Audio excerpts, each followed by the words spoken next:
Buenos días para todos, buenos días ingenieros arquitectos. Hoy comenzaremos con la segunda sesión de la clase espejo. Seré que estamos el lunes 4 de octubre del 2021, horas de 10 de la mañana a 11:30 de la mañana, dirigida por el ingeniero arquitecto Porfirio Camacho Ortuño del Instituto Politécnico Nacional, sede 7 Camachalco, Escuela Superior de Ingeniería y Arquitectura.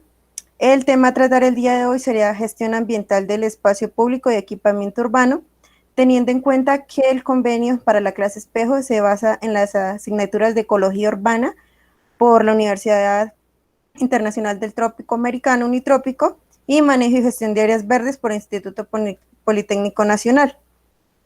Pues el orden de la clase, primero que todo, el saludo, la introducción, el desarrollo de la clase a cargo del arquitecto correspondiente, lo que sería ya la interacción entre los tres arquitectos de las universidades participantes y los invitados, la ronda de preguntas, la dinámica grupal, agradecimientos y el fin de la sesión. Cabe resaltar que hoy tenemos como invitados a la licenciada Silvia Rodríguez, que es la licenciada o promotora de internacionalización por parte del Instituto Politécnico Nacional, y también pues el arquitecto Villegas del Instituto Politécnico Nacional.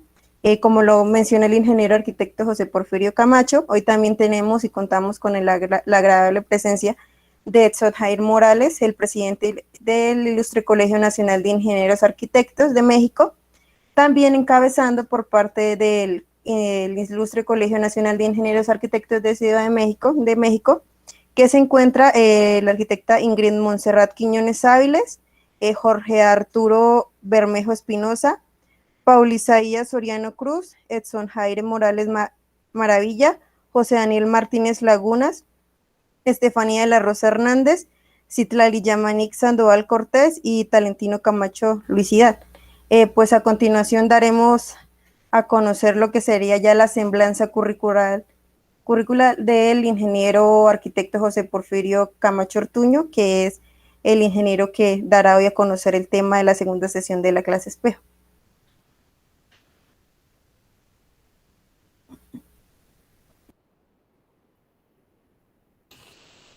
De antemano también le damos la bienvenida a algunos estudiantes de la Universidad de Perú, Ricardo Palma, que en alianza quisieron también unirse. Algunos de ellos están presentes, entonces bienvenidos también.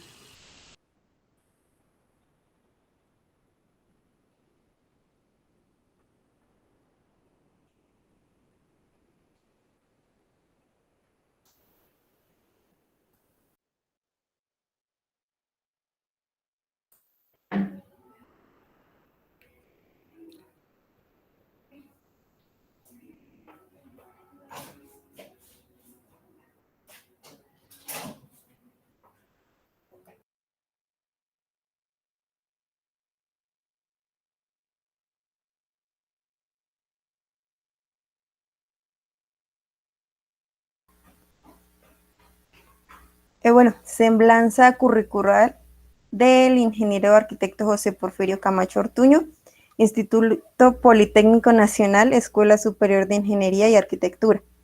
Es ingeniero arquitecto por el Instituto Politécnico Nacional. Se ha desarrollado en el ámbito profesional en el diseño y construcción de espacios habitacionales, espacio público y arquitectura del paisaje. De 1987 a 1990, cursó la maestría en Ciencias de la Arquitectura en el mismo Politécnico Nacional. En 1992 ganó una beca de la OEA para estudiar asentamientos humanos y medio ambiente en la Universidad Nacional de Colombia y es invitado a impartir cátedra en el IPN. Es cofundador del programa de Arquitectura para el Desarrollo Sustentable del IPN, del Laboratorio de Arquitectura Bioclimática y fundador del Laboratorio de Espacios Arquitectónicos en el mismo instituto. De 1994 a 1997 realiza estancias de investigación e intercambio científico y tecnología con el Ministerio de la Construcción de la República de Cuba. Ha coordinado la realización y actualización de varios programas de desarrollo urbano. Es conferencista en temas relacionados a la sustentabilidad, arquitectura, paisaje y espacio público. En la administración pública de 1997 a 1998 Fue subdirector de Ecología y Planeación Urbana en la Dirección General de Desarrollo Urbano y Ecología en el municipio de Ecatepec, Estado de México, desarrollando diversos proyectos ambientales en el municipio, entre ellos el primer Centro Interactivo de Educación Ambiental del Estado de México y el mejoramiento de la imagen urbana de la cabecera municipal de San Cristóbal Ecatepec.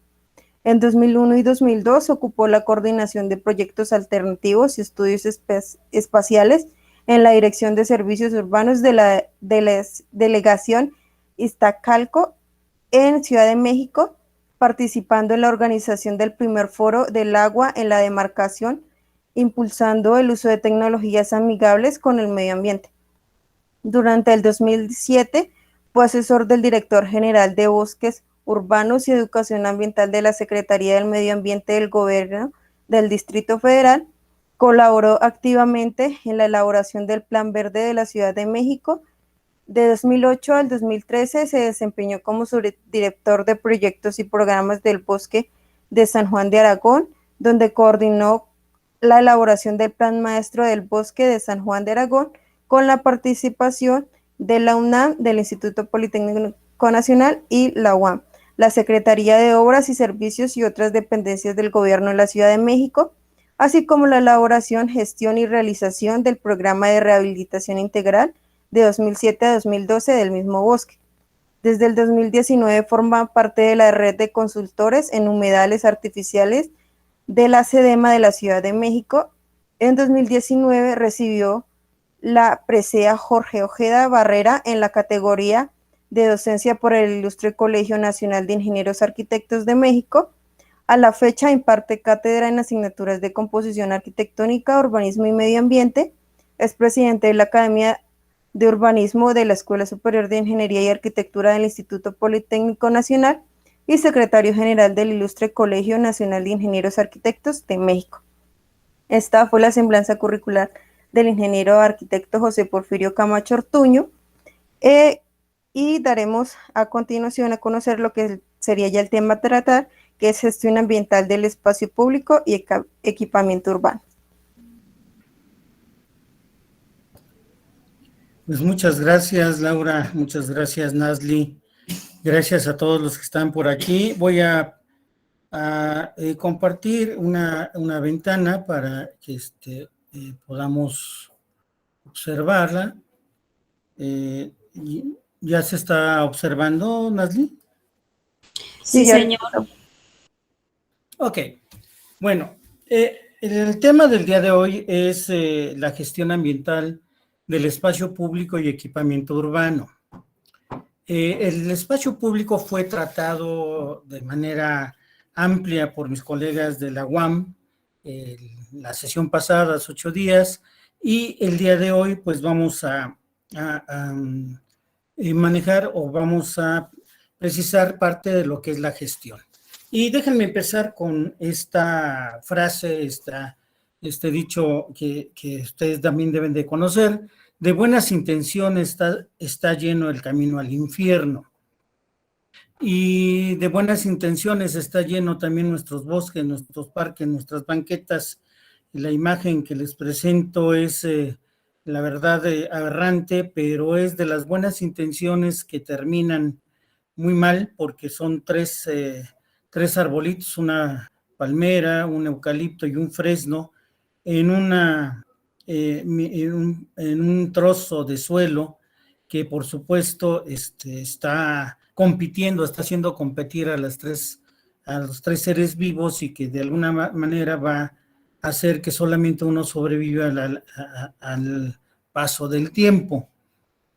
Esta situación la vemos continuamente referida en otros lados, ¿no?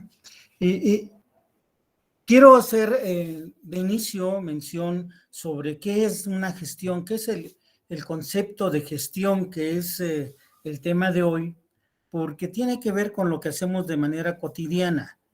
Y la gestión es llevar adelante una iniciativa, un proyecto, ocuparse de la administración, organización y funcionamiento de una empresa, actividad económica u organismo. De hecho, ustedes cotidianamente hacemos gestión.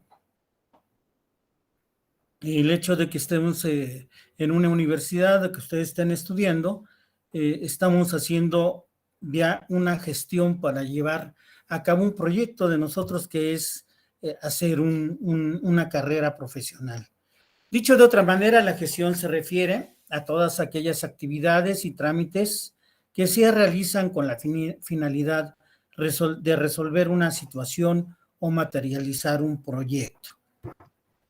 Y este proyecto luego entonces tiene que ver con el espacio y con el tiempo, o sea, el espacio donde voy a realizar el proyecto y el tiempo en que lo quiero realizar. Esta gráfica que aquí les pongo es pues ejemplificar lo que tenemos como idea, como un proyecto, y lo podemos llevar a un término, a un feliz término, no.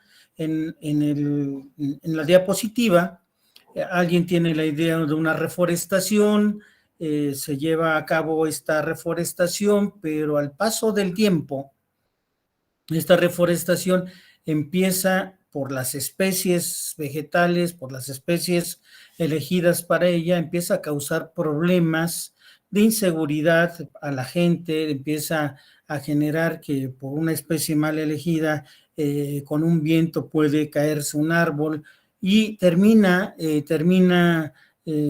solicitando la misma gente que algún día quiso hacer este proyecto de reforestación, que se talen los arbolitos. Entonces, bueno, es una mala gestión de un proyecto. Al igual cuando compramos una casa, sucede mucho en la Ciudad de México.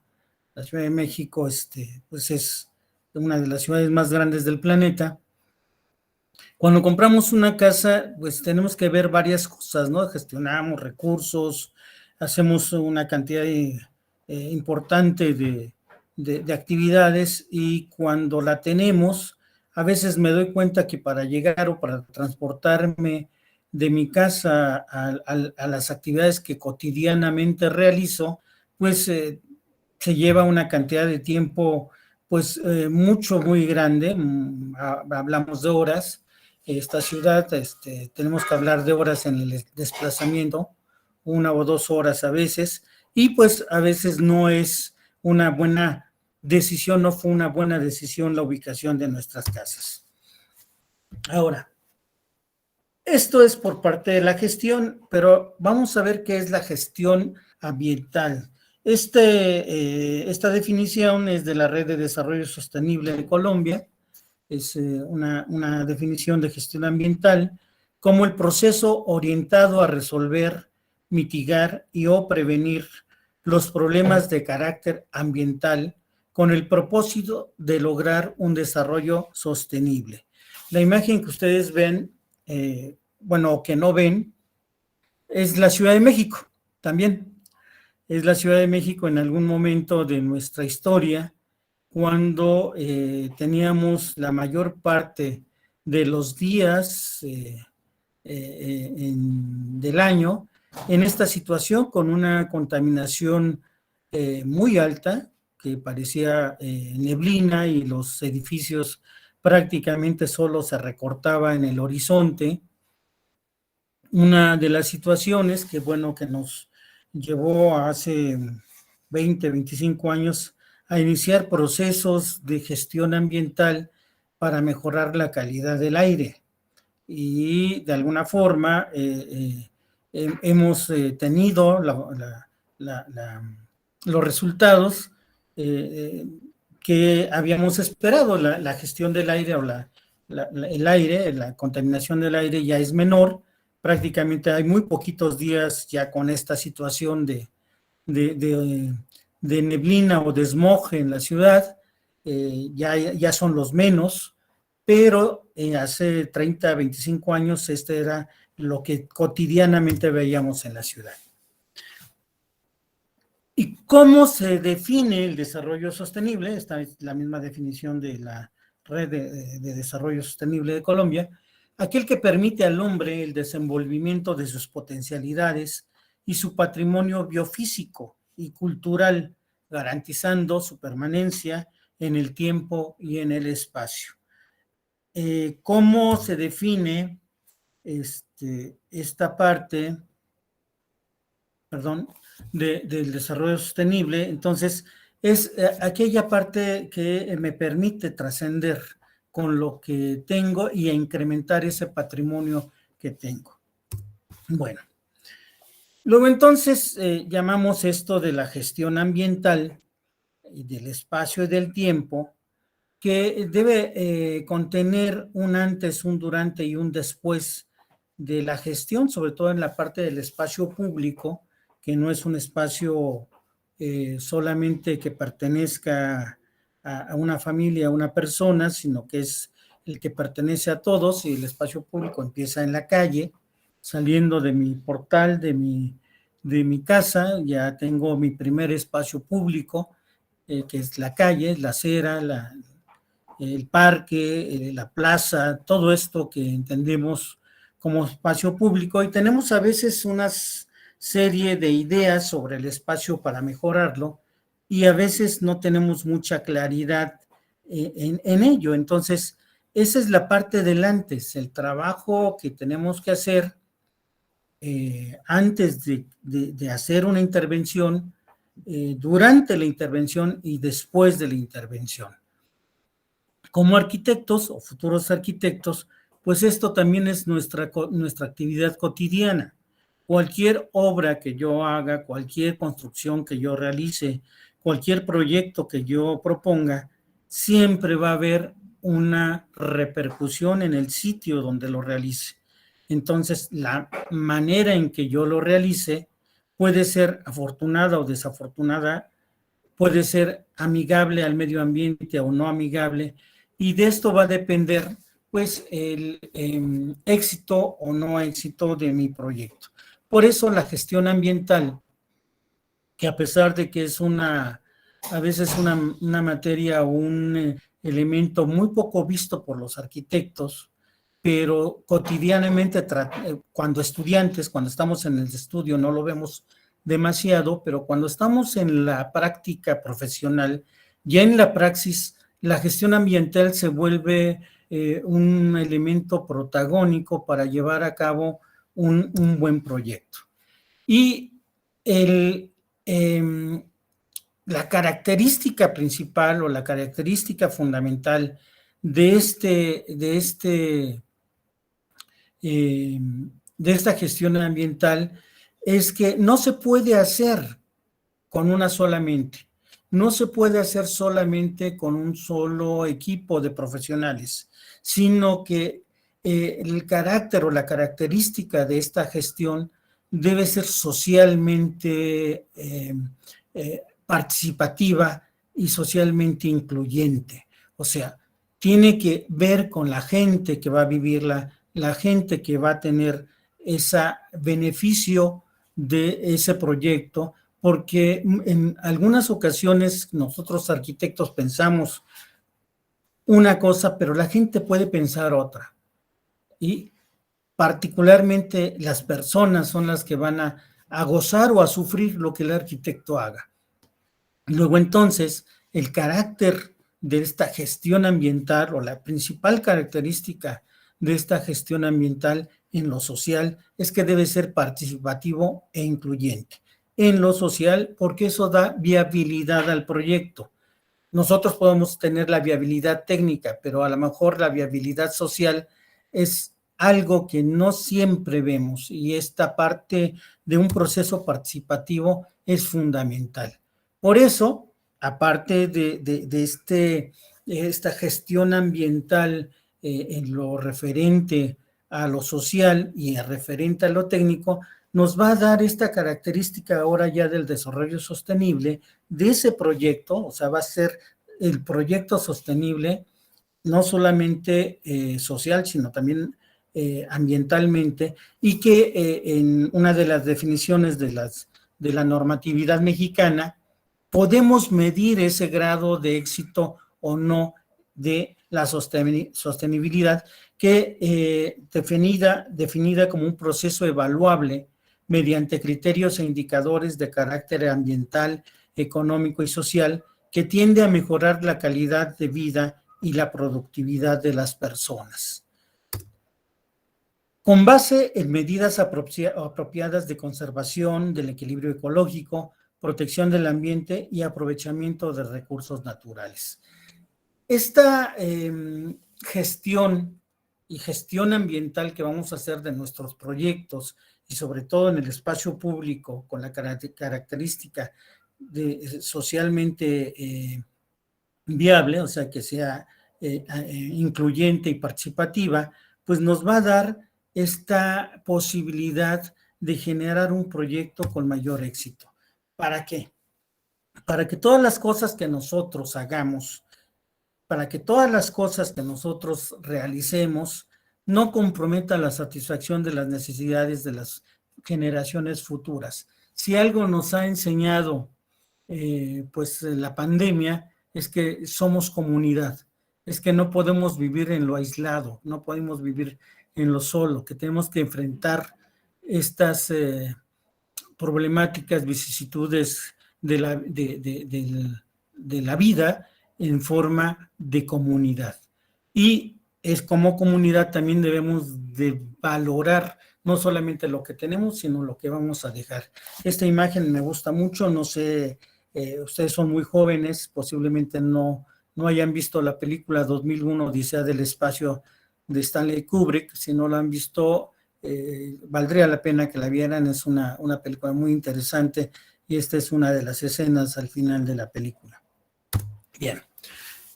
¿Cómo se hacen estos procesos participativos incluyentes? Bueno, hay una hoja de ruta, una de las metodologías que existen para hacer esta gestión ambiental, es este proceso de 6 puntos.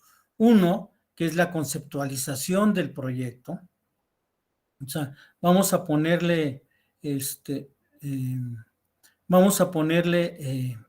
una idea, vamos a conceptualizar, vamos a ponerle objetivos, vamos a ponerle sueños a esta posible intervención, y esto se hace antes de cualquier intervención. Tenemos la idea, ahora vamos a conceptualizar la idea. Luego, hacemos el diagnóstico del sitio de la posible intervención, tanto diagnóstico en lo urbano, diagnóstico en lo físico, ambiental, o lo medio natural, medio urbano, el medio social, económico, político.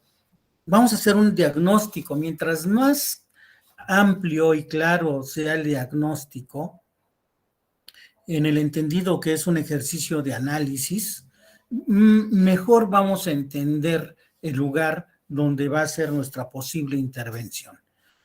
Ya entendido las características del lugar con el diagnóstico, ahora sí vamos a combinarlo con estas ideas conceptuales, con esta imagen objetivo que yo tengo de mi proyecto, lo junto con el diagnóstico y voy a planear el proyecto.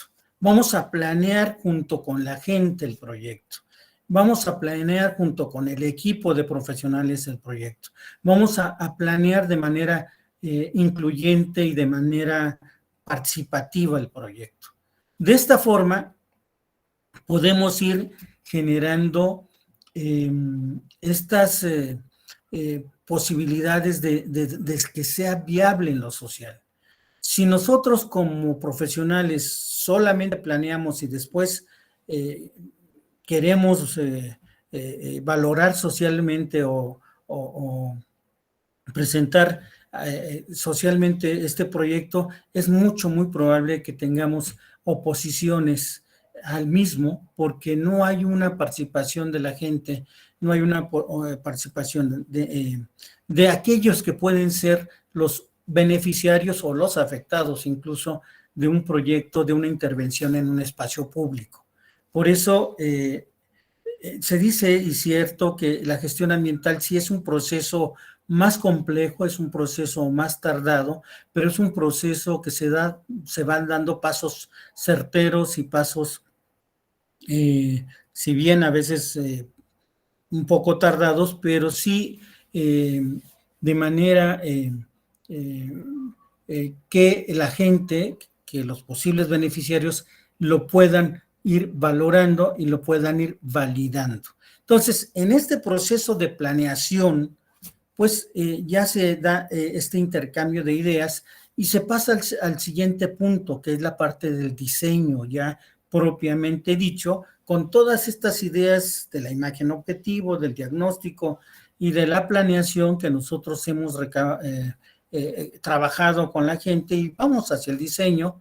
Y en el diseño mismo, ya cuando tengamos esta parte formal, esta parte ya física o esta parte ya mucho más clara de lo que puede ser el espacio físico, después de esta intervención, pues regresamos a planteárselo a las mismas personas, hacemos una retroalimentación y seguramente vamos a ir generando una aceptación previa y un deseo de que se haga ese proyecto. Ya teniendo este diseño, se pasa a la implementación, que en el caso de la normatividad mexicana, pues es posiblemente la parte, un poco más, que será complicada por los procesos de licitación de obra, los procesos de manejo de recursos, etcétera. Entonces, esta implementación desde el inicio de la obra hasta ir controlando las obras, sus impactos, porque durante la obra también hay que hacer una gestión ambiental, por ejemplo, los residuos que salgan de esas obras, los residuos de demoliciones, excavaciones y toda una serie de posibles actividades que afecten o que tengan que ver con el medio, pues habría que hacer una gestión de esos residuos de tal manera que sean también ambientalmente amigables. En lo particular, en los proyectos que me ha tocado trabajar en espacios públicos, buscamos que todo lo que se genere en la obra se quede en la obra. O sea, es poco loable que para poner un sitio bonito tengamos que ir a tirar las cosas a otro sitio y ponerlo feo. O sea, tratar de que todo lo que se genere en la obra se pueda hacer reusable y se quede otra vez en la obra misma, en ese mismo espacio, es un objetivo que creo que tendríamos que manejar. Y esta es la parte de la gestión ambiental de los residuos dentro de la implementación, es una pequeñísima parte. Terminada la obra, se entrega y se pasa ya a la parte final, que sería la evaluación y el monitoreo.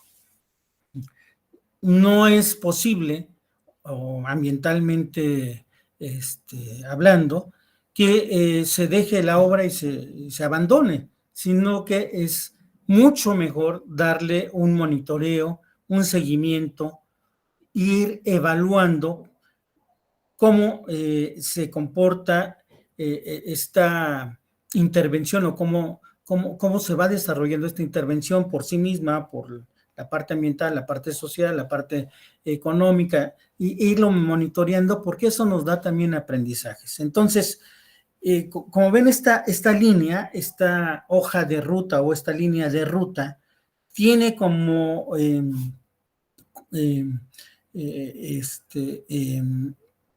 tiene como condicionantes dos cosas. Uno, que son procesos de participación ciudadana en todas las 6 elementos, y otro, que el paradigma que nosotros debemos de manejar en estos procesos es que debe estar estos diseños orientados a las personas. Y esto puede ser una verdad de perogrullo en este momento, pero hace 20 años no era así. Hacíamos los proyectos para los autos, hacíamos ciudades para autos, calles, avenidas, puentes, viaductos, vías rápidas. Hoy en día, nuestro paradigma debe estar centrado, de diseño debe estar centrado en las personas. Las ciudades son para las personas. Y mientras más proyecto tengamos para las personas, para que se camine, para que se ande en bicicleta, para que tengamos una movilidad integrada, integral y completa, que incluya, por supuesto, el auto, pero que no sea el primordial, sino que el primordial en el diseño sea las personas. Estas dos líneas líneas transversales van a tener en estos 6 momentos de planeación una importancia fundamental. Ahora, dentro de estas líneas, también tenemos que movernos, y dentro de estos 6 puntos de planeación, tenemos que movernos dentro de la normatividad que me permite y que me orienta para cada uno de nuestros lugares, llámese país, llámese estado o departamento, llámese municipio. En México, el artículo 4 de la Constitución Política de los Estados Unidos Mexicanos, que así se llama el país oficialmente, Estados Unidos Mexicanos, tiene plasmado los derechos que tenemos todos los ciudadanos y todas las personas que están radicando en el territorio nacional. Uno de estos derechos dice que toda persona tiene derecho a un medio ambiente sano para su desarrollo y bienestar. El Estado garantizará el respeto a este derecho. El daño y deterioro ambiental generará responsabilidad para quien lo provoque en términos de lo dispuesto por la ley. Esto es, todos los mexicanos, todos los habitantes de este país, independientemente de su condición migratoria, tienen derecho a un ambiente sano. Y este ambiente sano se va a plasmar en otras leyes, se va a ir manejando de una manera más específica en otra normatividad. Aquí hay un triangulito de normatividad que me agrada, muestra pues la jerarquía de la normatividad, la parte de la normatividad internacional, que seguramente ustedes saben que hay una Agenda 2030, la nueva Agenda Urbana de ONU Habitat. Tenemos la normatividad nacional con la Constitución Política de los Estados Unidos Mexicanos como primer punto, pero también tenemos otras series de leyes generales donde se establece se establece este desarrollo, se desarrolla más bien estos derechos, y tenemos programas que instrumentan, como el Programa Nacional de Desarrollo en México, estas políticas.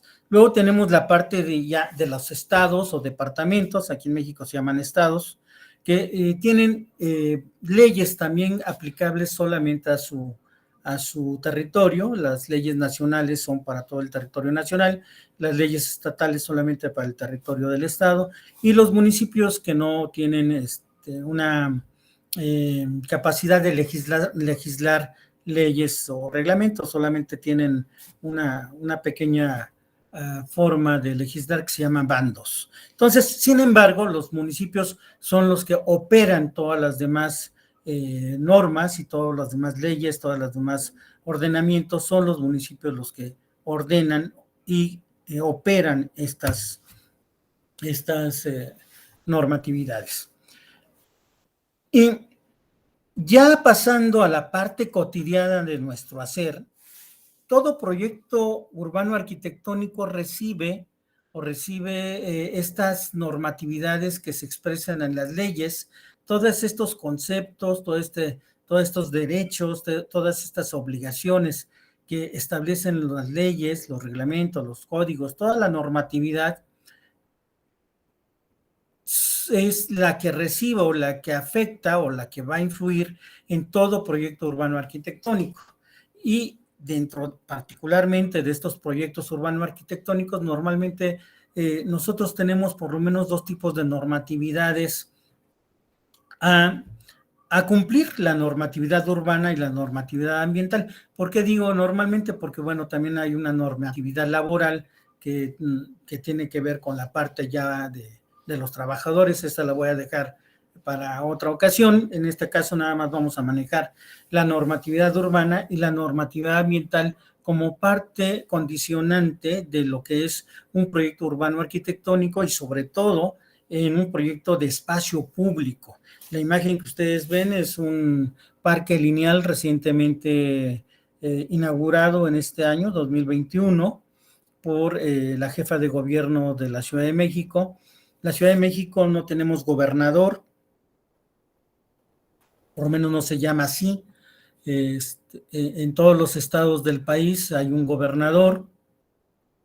En el caso de la Ciudad de México se llama jefe de gobierno de la Ciudad de México. En este caso es una mujer, es la doctora Claudia Sheinbaum, y que ella, como en su carácter de jefa de gobierno, pues ha tenido una importante acción en lo que sea a espacios públicos, rescate de espacios públicos, propuesta de nuevos espacios públicos y generación de áreas verdes en la ciudad. Y ustedes pueden ver en esta diapositiva, es el parque lineal, un parque lineal, el Gran Canal, que pueden o podemos visitar en cualquier momento. Es un proyecto muy bonito, muy agradable y que tiene como característica que debe cumplir la normatividad urbana, pero también debe cumplir la normatividad ambiental. ¿Cuál es la normatividad urbana? Esa no me voy a detener mucho porque seguramente todos tenemos ejemplos más o menos claros. Este es el programa delegacional de desarrollo urbano de una de las 16 partes en que se divide la Ciudad de México, ¿sí? En las 16 alcaldías. Y esta es la alcaldía Azcapotzalco. Los colores, pues, son los usos de suelo, tienen pues determinadas características de lo que se puede, no se puede hacer, cómo se puede, condicionantes, etcétera, ¿no? Entonces, esta parte de la normatividad urbana expresada en lo que es los planes de desarrollo y posteriores normas como los reglamentos de construcción, como a las normas técnicas complementarias de diseño arquitectónico, de diseño por sismo, de diseño por viento, una cantidad importante de normatividad que hay que conocer para construir en la Ciudad de México, para hacer cualquier proyecto, pero lo que no siempre conocemos es la normatividad ambiental para construir en la Ciudad de México. La imagen que ustedes ven es otro parque recién rescatado, es el Parque Ecológico de Xochimilco, que es uno de los lugares que va a conocer Nazli y que va a conocer Camila en algún momento. Y este parque es un lugar así en el sur de la Ciudad de México donde abundan los humedales. Xochimilco es una alcaldía donde todavía pueden verse lo que era la antigua Ciudad de México, donde hay las chinampas, donde hay canales navegables. Chinampas son espacios de tierra construida, islas artificiales construidas en el siglo XIII, XIV y XV, y que es un sistema de producción intensivo, producción de alimentos intensivos, y que generan humedales muy valorados y que además son patrimonio de la humanidad. Y este parque está en esta área, en esta demarcación. Entonces, la normatividad ambiental no siempre la conocemos, que es parte de la gestión, no nada más la parte urbana, la parte de la gestión. Y pongo aquí un ejemplo de dos principales normatividades, dos leyes, una que es general de equilibrio ecológico y de protección al ambiente, que es una ley federal, o sea, es de todo para todo el territorio mexicano. Y tengo también aquí en otro color la Ley Ambiental de Protección a la Tierra en el Distrito Federal, que es una ley estatal que solamente es aplicable al territorio de la Ciudad de México. Estas dos leyes se complementan, estas dos leyes se establecen qué es lo que sí puedo y qué es lo que no puedo hacer en el territorio de la Ciudad de México. Particularmente lo define la Ley Ambiental de Protección a la Tierra en el Distrito Federal. Y como resultado de esta ley ambiental, pues tenemos los reglamentos y algunos de estos reglamentos que tienen que ver con esta ley es el reglamento de la Ley Ambiental del Distrito Federal, el reglamento de impacto ambiental y riesgo, reglamento de la Ley Ambiental del Distrito Federal en materia de autorregulación y auditoría ambiental, y son situaciones que yo debo conocer como constructor, debo conocer como proyectista, debo de conocer como arquitecto, porque de alguna manera me van a estar diciendo que sí, que no y cómo lo puedo hacer. Abajo de estos reglamentos, que son reglamentos de las leyes o de la ley, también la ley ambiental me dice que debe de existir las normas ambientales para el Distrito Federal, que son un poco más de 20. Estas leyes ambientales para el Distrito Federal van a estar normando cada actividad. Entonces, la ley organiza lo que dice la Constitución, lo desarrolla un poco, el reglamento establece requisitos y la norma ambiental me dice el cómo la definición, la especificación del cómo hacerlo. Abajo de estas normas puede haber todavía, o hay en el caso del medio ambiente, manuales técnicos, y en el caso de lo que voy a presentarles el día de hoy como parte de la gestión, es el manual técnico para el establecimiento y manejo integral de las áreas verdes urbanas del Distrito Federal, que son en 2 tomos, y me voy a permitir presentarlo porque tiene mucho que ver con lo que hacemos, lo que dejamos de hacer, y con lo que está haciendo en esta cédula que están proponiendo allá en Casanare para la parte ambiental, y va a ser parte de este ejemplo de gestión ambiental. Bueno, ¿cuáles son ejemplos de estas normas ambientales? Básicamente, para la actividad de los arquitectos tiene 2 particularmente importantes, son un poco más de 20, pero hay 2 importantes, que es la NADF 001 RENAT 2006 y la NADF 006 RENAT 2012. La primera, que establece los requisitos y especificaciones técnicas que deberán cumplir las autoridades, empresas privadas y particulares que realicen poda, derribo, trasplante y restitución de árboles en el Distrito Federal. Y la segunda, que establece los requisitos, criterios, lineamientos, especificaciones y técnicas que deben cumplir las autoridades, personas físicas y morales que realicen actividades de fomento, mejoramiento y mantenimiento de áreas verdes en el Distrito Federal. Bueno, estas 2 particularmente son importantes para nosotros, están en la red, están en internet, pueden bajarlas para que conozcan de qué se trata. Y es aquí donde tengo que hacer un engarce entre la gestión ambiental con el manejo ambiental. O sea, la normatividad me da esa posibilidad de hacer una gestión y un manejo ambiental de mi proyecto urbano arquitectónico, que ya habíamos platicado hace un momento, con esta línea de 6 partes, de 6 momentos.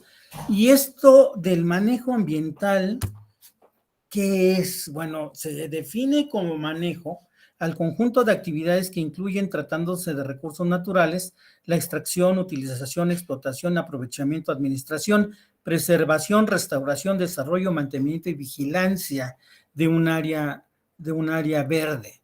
O sea, no solamente es necesario la gestión, sino también que en esa gestión haya un manejo adecuado, desde el punto de vista ambiental, por supuesto. ¿Quién me va a dar ese manejo? En parte la normatividad, las normas técnicas, y en parte, sobre todo, está desarrollado en este libro que se llama, o en estos libros, son 2 tomos, los manuales técnicos para el establecimiento y manejo integral de las áreas verdes urbanas del Distrito Federal. Siguiendo con el manejo, cuando se trata de residuos, porque también tiene que ver nuestra actividad profesional con residuos, excavaciones, demoliciones, etcétera. Sin embargo, bueno, también hay otros residuos producto de la construcción, pero también de la cotidianidad de la vida. El manejo, cuando se trata de residuos, es el conjunto de actividades que incluye el almacenamiento, recolección, transporte, alojamiento, reuso, tratamiento, reciclaje, incineración y disposición final de estos residuos. En la imagen ustedes ven pues los teléfonos celulares, que son un elemento ya prácticamente indispensable en nuestras vidas, y más en la de ustedes, con una cantidad importante de tecnología en la mano. Mi generación pues todavía usa el teléfono para llamar, pero ustedes ya usan el teléfono para una cantidad importante de cosas. Y bueno, ¿qué se hace con esos residuos? Que cambiamos teléfono cada 2 años, ¿no? O algunos de ustedes que cambian teléfono como cambiar de calcetines. Entonces, esto es también el manejo. Ahora, dentro del manejo ambiental, el manejo de esta actividad o de decisiones, de las decisiones que yo voy a manejar como parte del proyecto, de las decisiones, qué paleta vegetal, qué árboles, qué arbustos, qué cubresuelos, qué trepadoras, ¿qué voy a hacer en ese espacio ya en el proyecto urbano arquitectónico que yo estoy manejando en esa intervención que voy a hacer en ese lugar, y que lo estoy manejando también con una gestión ambiental incluyente y participativa?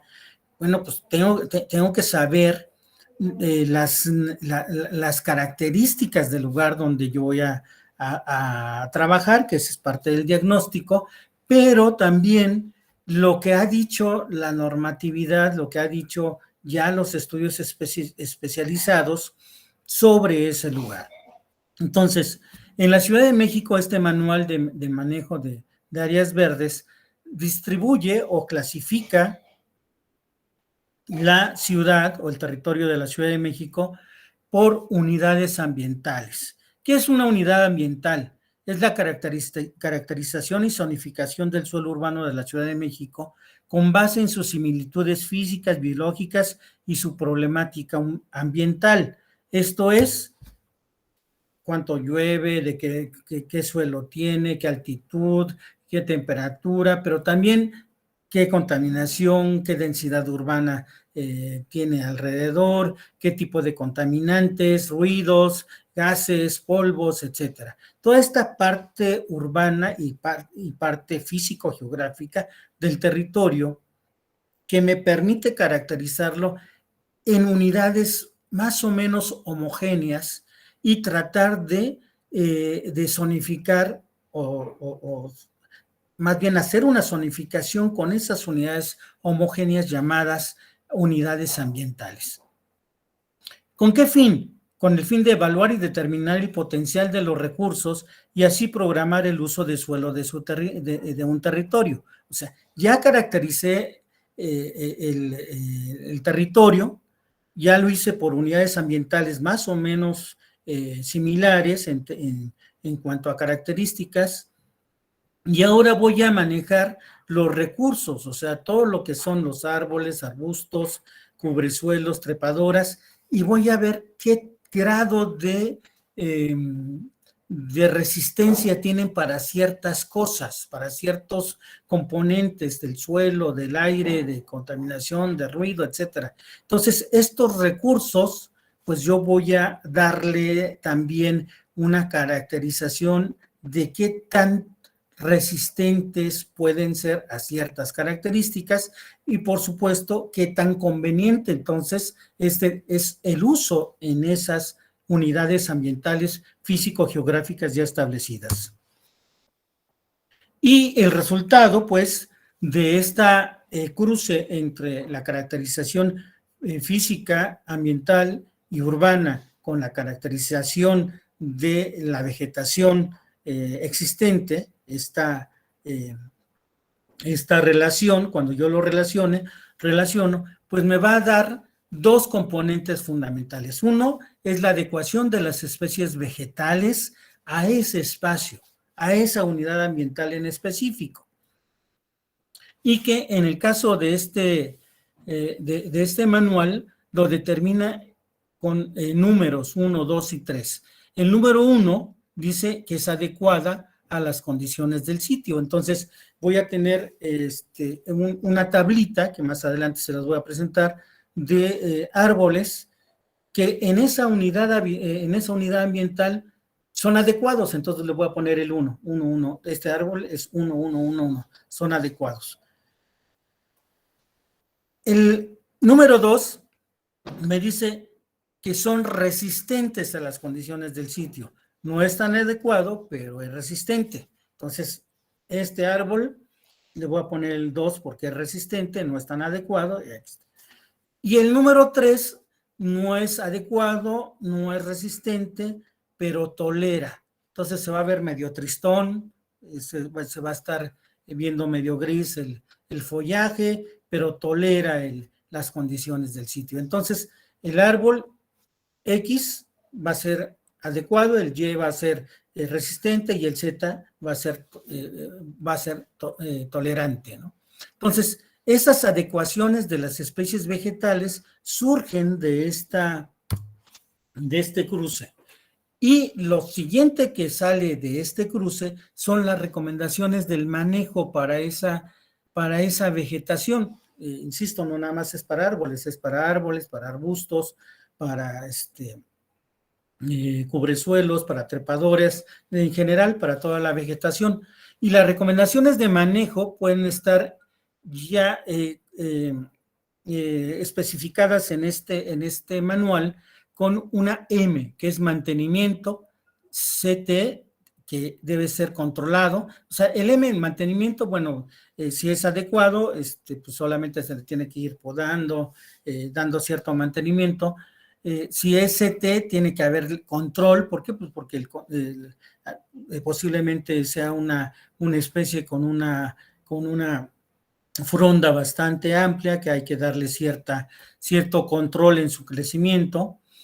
Si es FM, es un fomento moderado, quiere decir que es una especie que tiene que fomentarse en ese lugar en específico de manera moderada, no tan masiva. ¿Por qué? Porque tiene beneficios a ese lugar. Cuando es la F, es totalmente el beneficio, hay que fomentarlo de manera masiva, de manera constante, y cuando es una S, hay que hacerle una sustitución gradual. En la Ciudad de México hay una cantidad impresionante de eucaliptos, que es un árbol que viene de Australia. Hace 20, 30 años se dio una plaga que se llama Oglicapsis, o le llamaban conchuela, que secó muchos eucaliptos. Entonces, esto hizo que se cayeran.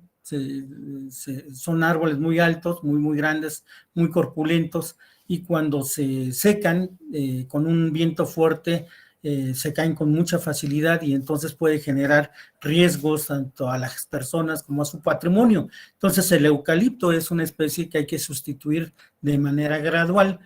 ¿Por qué hay tantos árboles de eucalipto en México? Bueno, esa fue una de las buenas intenciones que se dieron del siglo pasado, cuando todavía la ciudad, o hace siglo y medio, cuando la ciudad todavía tenía mucho lodo,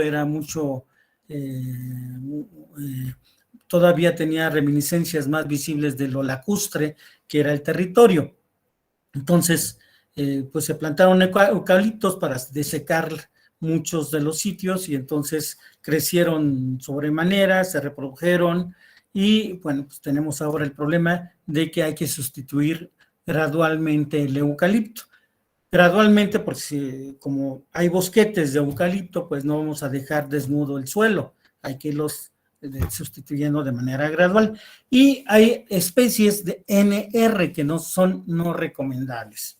Una de las especies, por ejemplo, que nos encontramos en el bosque de Aragón, donde yo trabajé, fue el tamarix, que era aparte del eucalipto, pero el tamarix era una especie que no era recomendable para ese espacio urbano. Entonces, era una especie que habría también que sustituirla de manera gradual y no volverla a plantar. Bueno, entonces, regreso. Las unidades ambientales, regreso aquí, es la caracterización en el territorio para que podamos hacer un cruce con la vegetación y las características de la vegetación, y que nos da dos productos principales: la adecuación de especies vegetales con números, adecuada, resistente, tolerante, y las recomendaciones de manejo, mantenimiento, control, fomento moderado, fomento, sustitución gradual y especies no recomendables. Esto es muy recomendable, sobre todo porque ya son cosas definidas por expertos, son gente que ha estudiado durante buena cantidad de tiempo estas características de la Ciudad de México, y llegan a una publicación de un manual de este tipo para que podamos aplicarlo. El problema es de que no hay suficiente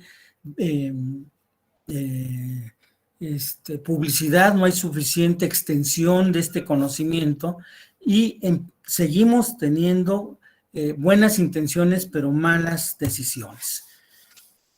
Entre unas de estas decisiones, aparte del eucalipto, hay decisiones pues que llegan a ser con cierto grado de éxito. La jacaranda es otro árbol que no es endémico de la Ciudad de México, es un árbol que viene del Amazonas, un árbol de allá de Brasil, y que pues también el siglo pasado, a mediados del siglo pasado, pues una persona llamada Matsumoto, que ahora está en nuestra memoria y que tiene por ahí es la marca de una florería también, introdujo por encargo del gobierno en cuestión la jacaranda. La jacaranda en la Ciudad de México, y que es una especie no endémica, no local de la ciudad, pero es una especie que ha sido pues felizmente aceptada por el suelo, por la ciudad, por la gente, y cada febrero o marzo la Ciudad de México se viste de jacarandas, huele a jacaranda, tiene un color lila. La imagen que ustedes ven es una de las principales avenidas de la Ciudad de México, se llama Paseo de la Reforma, vista desde uno de los principales monumentos de la ciudad, el Ángel de la Independencia, y pueden ver ahí jacarandas en flor que adornan nuestra ciudad. Entonces, no todo es malo, pero bueno, son situaciones que pues solo el tiempo lo dice, ¿no? Bueno, vamos a tener un ejemplo rápido. Les voy a poner un ejemplo rápido de lo que este manual el uso de este manual, y para ello voy a poner de ejemplo la alcaldía donde viven ahorita Nazli y donde vive Camila, que es la Gustavo Amadero. Esta es la Ciudad de México, es una de las imágenes pues de nuestra Ciudad de México. A la derecha el volcán Popocatépetl, que sí está activo. A la izquierda el volcán Iztaccíhuatl, y bueno, abajo pues la gran ciudad de la Ciudad de México, la gran orbe, la gran ciudad, una de las más grandes del planeta. Pero no siempre fue así. La Ciudad de México en 1519 era así, o sea, cuando llegaron los españoles era una ciudad lacustre. Por eso nuestro suelo decía que pues, era fangoso, porque era un lago. Y la México Tenochtitlan, que es lo que ahora está el centro de esa isla que ustedes ven, sería el centro de la ciudad, estaba hecho con esta tecnología de islas artificiales llamadas chinampas, y que formaban una cuadrícula de canales navegables. Entonces esto es lo que vio Hernán Cortés cuando llega a conquistar México. Pueden ver a la derecha una línea serpenteada, que era un muro porque la parte oriente de la Ciudad de México tenían aguas salobres, aguas saladas, y la parte poniente de lo que era el lago de donde está la ciudad eran aguas dulces. Entonces se tuvo que mandar a hacer un muro que le llamamos el Albarradón de Nezahualcóyotl, donde se separaba el agua salada del agua dulce.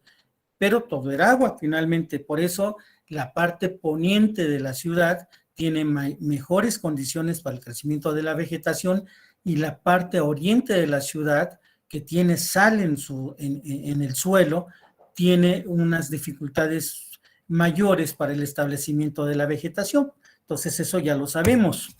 Y bueno, aquí tienen la República Mexicana, en el recuadro donde está la Ciudad de México, en la imagen de la derecha, donde está el círculo rojo. En esa alcaldía vive ahorita Nazli y Camila, que es la Gustavo Amadero. Los grises que ustedes ven ahí, pues son las montañas. En la parte sur, la Ciudad de México tiene el sistema montañoso. En la parte centro es donde estaba el lago, pues está relativamente plano, y en la parte norte también hay una parte de sierra, y Nazli y Camila viven por allí. Se llama Gustavo Amadero la alcaldía, y que vamos a poner como ejemplo de estas unidades ambientales. Este manual técnico tiene unas cédulas por cada alcaldía, y esa imagen, esta es el perímetro de la alcaldía, está dividida en las unidades ambientales. En este caso, la alcaldía de Gustavo Amadero tiene una unidad ambiental 5A, 5B, 7A, 8A, 7C, 4B, 7A, 4B, 2A y no sé, 2B creo. Y en la parte izquierda hay un recuadro donde vienen las características de la unidad ambiental en altitud, pendiente, precipitación, tipo de suelo, densidad de la estructura urbana, contaminación y algunas referencias de lugares para determinar ubicar más o menos estas unidades ambientales. Dentro de estas unidades ambientales, bueno, pues tenemos los árboles, ¿verdad? Los árboles que vienen su nombre científico, su nombre común, y luego vienen los numeritos que vimos hace un momento, que es en cuanto a 1, adecuado, 2, resistente, 3, tolerante, y el manejo, que puede ser mantenimiento, MCT, control, FM, fomento, fomento moderado, S, sustitución gradual, y N, no recomendable. Entonces, si yo tengo 1, M, que sería aquí, en esta unidad ambiental 2A, puedo tener 1M. Entonces, en la 2A, no, es 4A, perdón. No, 2A. Esta es la 2A. Aquí está la 2A. Y tengo que la araucaria es adecuada con mantenimiento. Entonces, aquí puedo establecer sin mayor problemas araucarias. Estos árboles que son muy bonitos, son pinitos muy bien formaditos. Y entonces aquí tenemos las unidades ambientales, y por cada una de las especies arbóreas tenemos su caracterización, que si es adecuado, si es resistente, si es tolerante, y en cuanto al manejo, si es mantenimiento, control, fomento moderado, sustitución gradual o no recomendable. De igual manera, aquí seguimos con los árboles, tenemos los arbustos, tenemos enredaderas, tenemos plantas. De igual manera tenemos esta planta o esta matriz, perdón, con respecto a las plantas. ¿Qué es lo que puedo yo disponer o qué puedo yo aquí plantar de acuerdo a la unidad ambiental que se trata? De esa manera voy a tener menos probabilidad de fracaso en mis plantaciones. Por supuesto, todavía falta las características de cómo se debe plantar, cómo se debe de hacer el cuidado en ciertos procesos, y también es tema de estos dos manuales, o de este manual en 2 tomos, que tiene también estas precisiones. Bueno, y no nada más necesitamos que esto se haga, sino necesitamos que se sepa. Y una de las cosas que tenemos que hacer en las universidades es precisamente extender el conocimiento universitario a través de, pues, de los medios en que podamos. En este caso es de un folletito que se llama Cuidemos Nuestros Árboles, que es fue editado hace ya algunos años, donde de manera muy sencilla, de manera muy concreta, se le comenta a la población en general, pues que hay errores, árboles equivocados en sitios equivocados y las opciones mejores que hay, ¿no? Y obviamente, bueno, los factores a considerar, cómo seleccionar un árbol, cómo plantar un árbol, después de plantar un árbol. Y este folletito, bueno, son más páginas, pero este folletito es un esfuerzo de extensión del conocimiento que tendríamos que privilegiar las universidades como extensión universitaria para la población en general.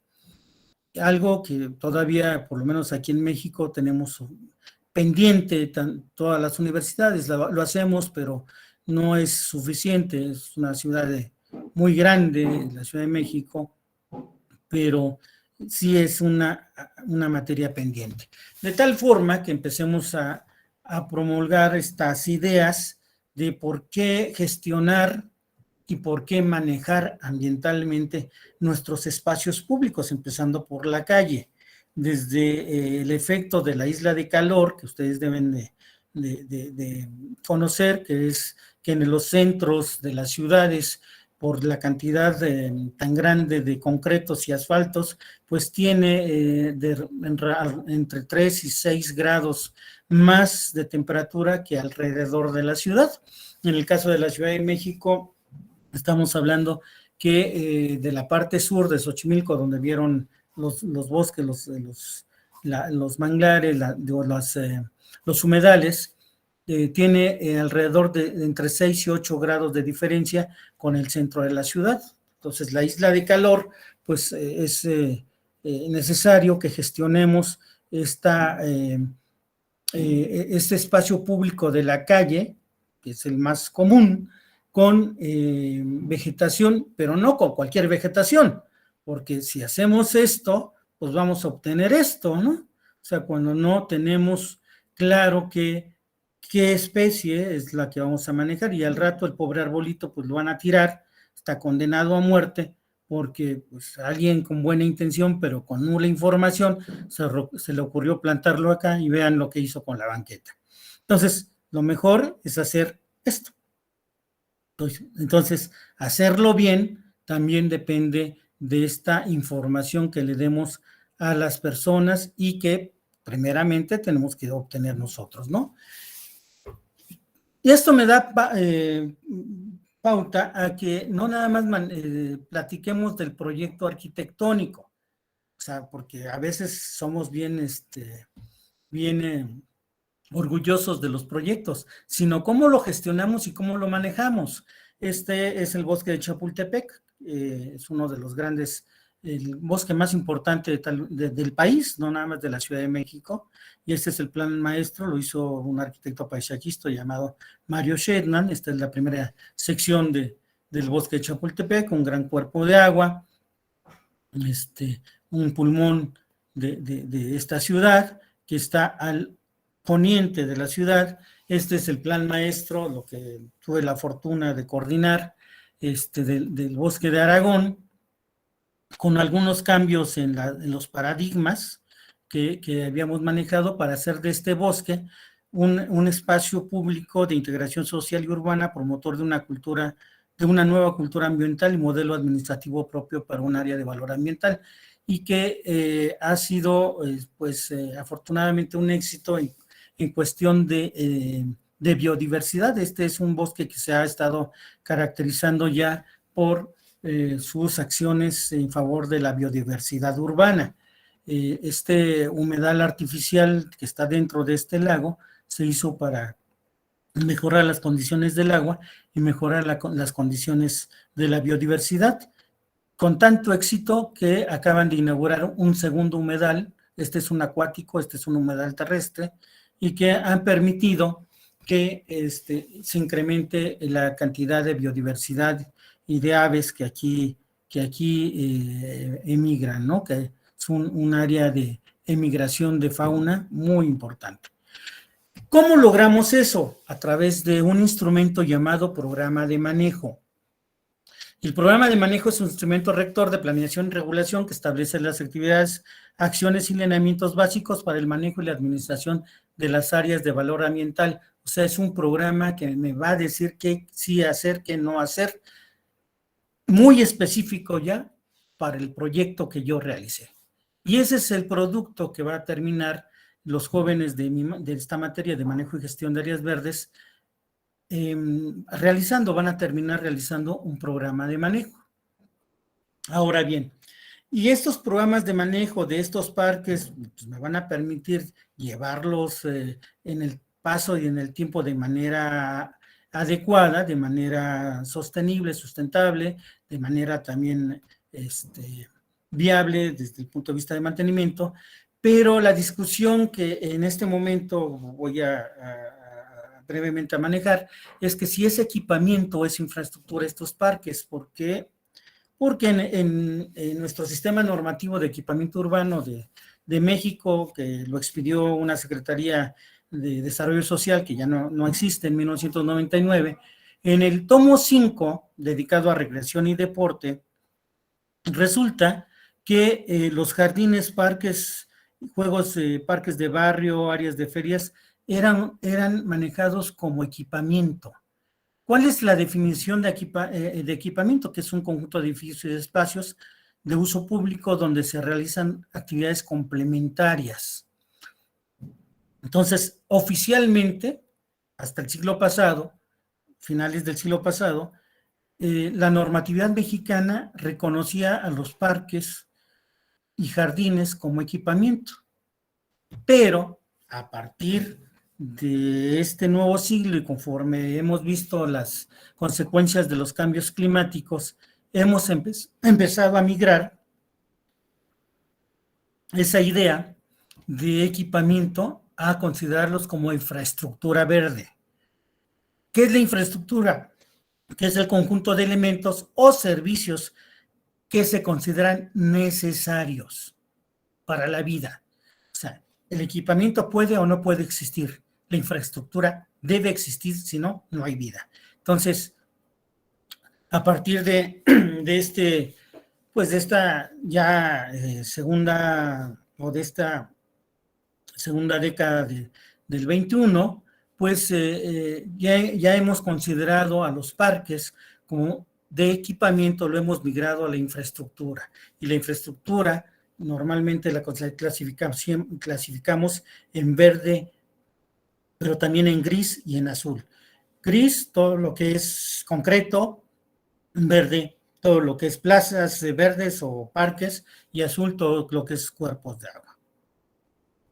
Y un ejemplo de esta gestión ambiental, pues son estos humedal artificial que yo les platicaba y que ha permitido que estas imágenes, que son pelícanos en la Ciudad de México, es un poco curiosa la imagen, porque bueno, en medio de tanto caos vehicular y construcción, pues tenemos pelícanos. Bueno, pues esto sería todo. Muchas gracias por su atención. Este es mi correo electrónico, quedó abierto para alguna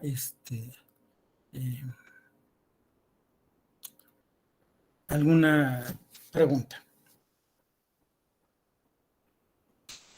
Muchísimas gracias, arquitecto Porfirio, por su presentación. Ahora damos paso a una pequeña ronda de preguntas. Los estudiantes, las personas que tengan preguntas pueden ir levantando la mano y en ese orden vamos dando la palabra.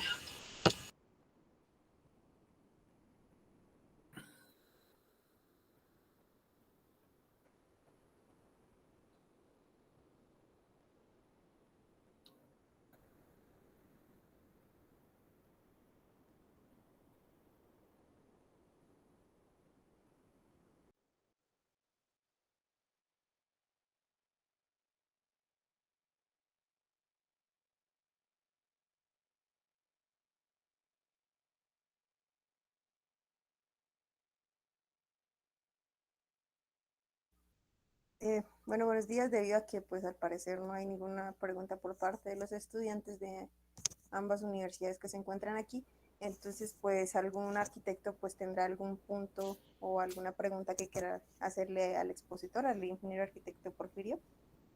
Le cedemos la palabra.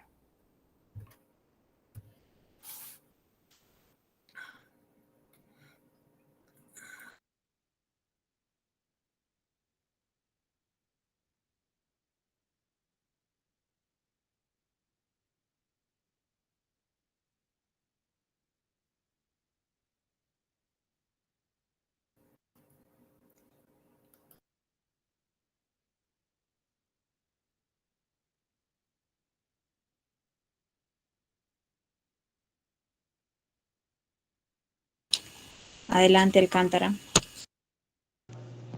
Sí, ¿qué tal?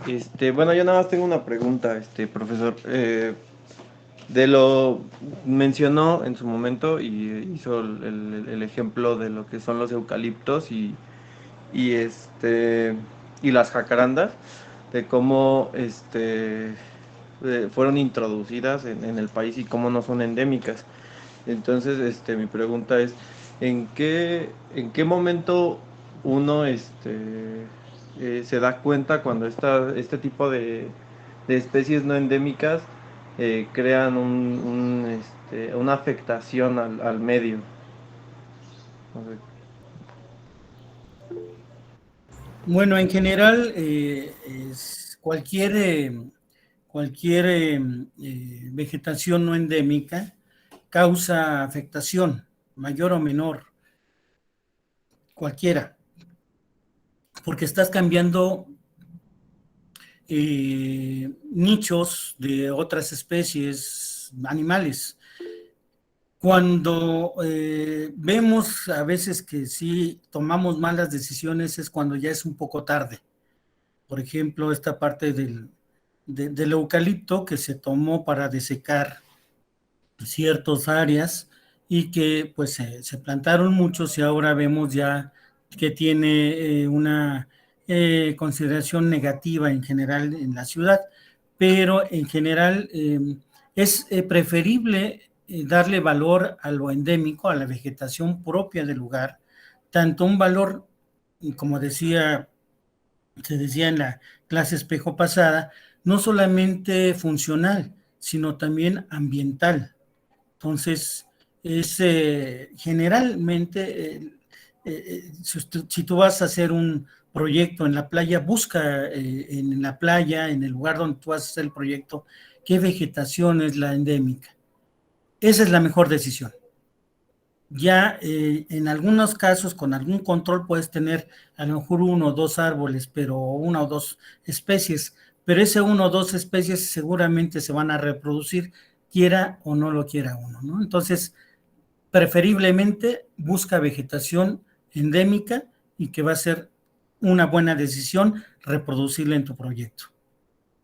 Ok, muchas gracias, profesor. Adelante, arquitecto Armando. Sí, gracias. Solo para agregar algunos elementos que podríamos considerar como criterios en respuesta a lo que preguntaba el compañero Alcántara. Podemos considerar que una especie introducida puede resultar perjudicial cuando no se integra o cuando no se asocia biológicamente a las preexistentes. Es decir, cuando no se logra esto es que comenzamos a ver que se rompe el equilibrio ecológico de la zona. Otro criterio que podemos utilizar, un criterio, es cuando observamos que estas especies introducidas o exóticas comienzan a desplazar a las especies nativas y terminan por dominar en el lugar, eliminando a todas aquellas especies hablando en cuestiones vegetales, desplazando a las asociaciones vegetales ya preexistentes, ¿no? Recordemos que las especies exóticas, cuando llegan a un lugar, cuando se introducen a un lugar en donde no lugares a donde no están habituadas seguramente, tal vez por factores climáticos, por demanda de agua, por las características del suelo, etcétera. Pero cuando terminan por adaptarse a ese lugar, son especies que asumen o adquieren una ventaja comparativa con relación a las demás, por eso terminan dominando, desplazando o eliminando a las otras.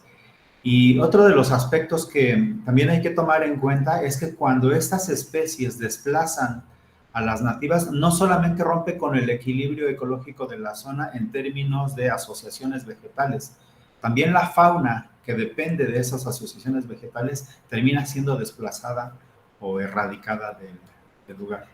Esos son algunos de los aspectos que hay que considerar a la hora de elegir o seleccionar una paleta vegetal que esté conformada por especies exóticas. No todas son malas, hay que cuidar, hay que tener mucho cuidado de asegurarnos de que se integren, que pasen a formar parte de las asociaciones vegetales que existen, que no generen más perjuicios, que beneficios.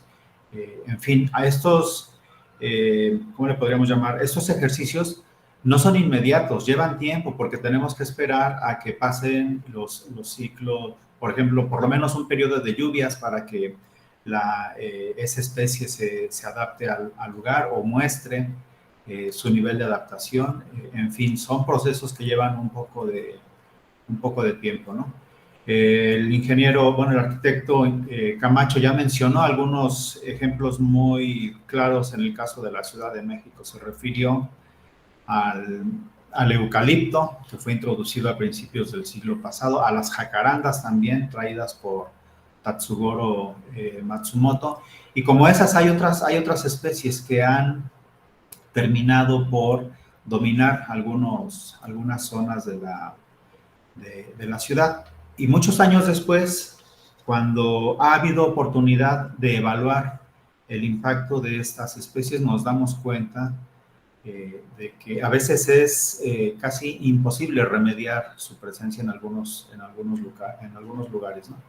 Ya desde el punto de vista paisajístico, a veces tenemos que tomar decisiones muy fuertes para tratar de recuperar el equilibrio ecológico de la zona.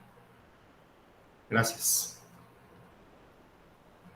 Gracias. Arquitecto Camacho, aquí una compañera, Carolina Salazar Durán, hizo una pregunta. Dice que en caso de que no exista un manual o documentos como el de la ciudad para indicar los árboles apropiados para una zona en otros municipios, ¿cómo podríamos buscar información de ese tipo? Básicamente, cuando ustedes hacen la investigación para algún proyecto, hay que buscar precisamente la parte ambiental, la parte de la flora y la fauna, que son temas que casi en todos los municipios están desarrollados. Entonces, habría que ver qué es lo que tiene desarrollado en otros documentos, en otras, por ejemplo, los programas de delegacionales de desarrollo urbano, o en algunas otras páginas, en el caso de México, de Conavio, o de algunos otros lugares de Internet, con la información disponible de la flora y de la fauna, porque va asociada, ¿no? No pueden disociar una de la otra. Entonces, hay documentos que van a tener, lo que no van a tener es, bueno, definir, más bien van a tener que definir ustedes, en base a esa información, qué sí plantar y qué no. Siempre, pues, para que no tengan muchas dudas, pues es preferente manejar una vegetación endémica a una vegetación introducida. Sin embargo, bueno, pues hay vegetación introducida, como lo dice el arquitecto Armando Alonso, que ya se ha adaptado bastante bien a las condiciones de cada uno de nuestros países, y bueno, pues eso ya lo podemos también usar sin mayor problema. Gracias, profesor. Muchísimas gracias. Bueno, el arquitecto Hernando, adelante.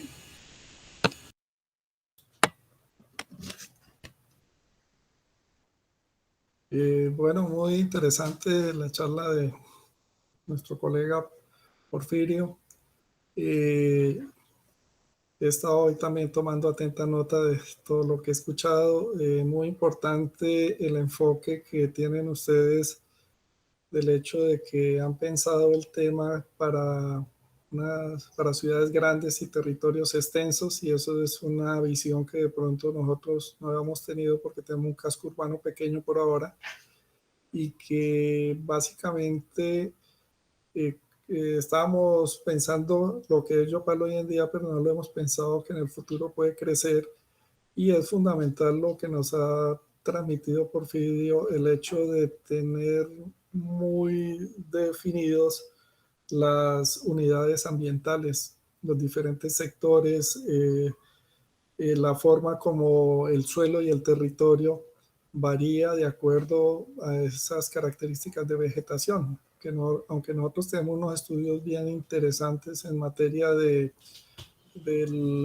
los ecosistemas, ya digamos la aplicabilidad, hemos tomado elementos importantísimos de la charla de Porfirio, el tema de lo adecuada de las especies, que nosotros lo llamaríamos como la pertinencia de utilizar determinada especie en tal lugar, y el tema del manejo. Son dos elementos que realmente nos han aportado bastante, porque ya ustedes, digamos, tienen ciudades muy grandes donde tienen que perfectamente manejar estos criterios y lo manejan a través de tablas.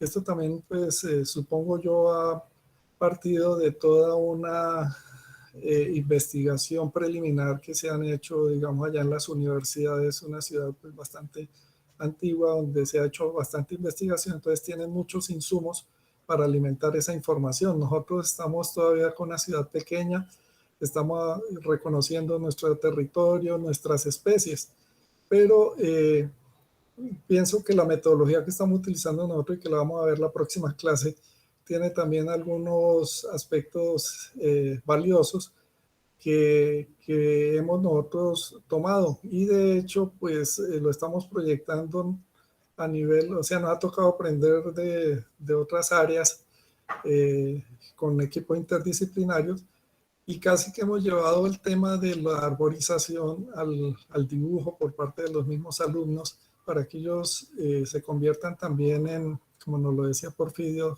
algo que no se socializa, no, la gente no lo valora y no lo aplica. Entonces, al hacer eso con los muchachos y todo, estamos logrando también cierta pertenencia para que en el futuro se desarrolle este proceso. Entonces, digamos que los elementos que ustedes nos están dando hoy son fundamentales, porque tal vez nos estábamos quedando cortos en la planeación de nuestra ciudad. Debemos pensar también en unos territorios un poco más amplios, más grandes, unas zonificaciones, unas áreas, unas unidades ambientales un poco más ambiciosas.